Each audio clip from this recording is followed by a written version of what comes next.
বাংলাদেশে বর্ষা মৌসুমে প্রতি বছর অন্তত 5,80,000 মানুষ সাপের দংশনের শিকার হন এবং অন্তত 6,000 মানুষ মারা যান। দেখা গেছে প্রতি বন্যার সময় অর্থাৎ মে, জুন এবং জুলাই এই 3 মাস সাপের দংশন এবং তার কারণে মৃত্যুর সংখ্যা বাড়ে। বন্যপ্রাণী বিশেষ করে সাপ এবং সাপের দংশনজনিত মৃত্যু এবং শারীরিক ও মানসিক আঘাত নিয়ে কাজ করেন এমন বিশেষজ্ঞরা বলছেন, চট্টগ্রাম, কক্সবাজার, রাজশাহী এবং ময়মনসিংহ এলাকায় সাপের কামড় এবং তা থেকে মৃত্যুর ঘটনা বেশি ঘটে। যে 7 প্রজাতির বিষধর সাপের কামড়ে মানুষ বেশি মারা যায়।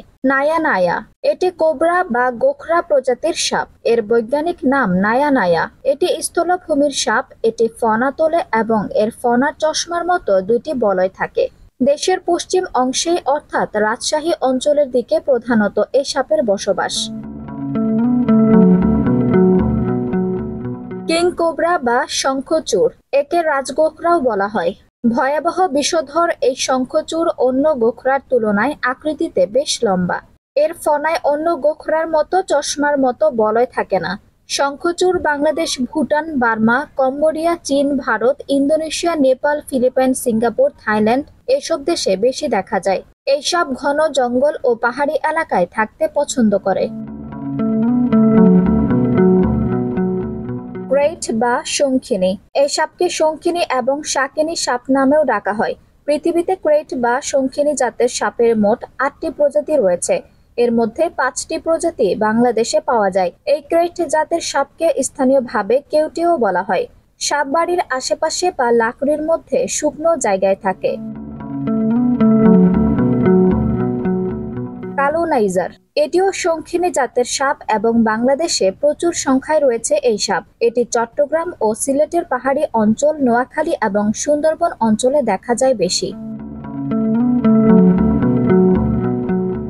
চন্দ্রবোড়া বা রাসেলস ভাইপার, বাংলাদেশে যেসব সাপ দেখা যায় তার মধ্যে এটি সবচেয়ে বিষাক্ত।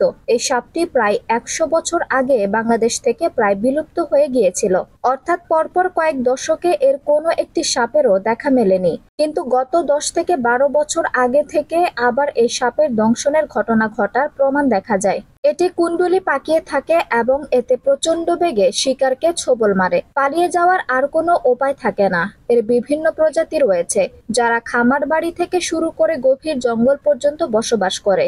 এরা সাধারণত 1 মিটার থেকে 1.5 মিটার লম্বা হয়ে থাকে।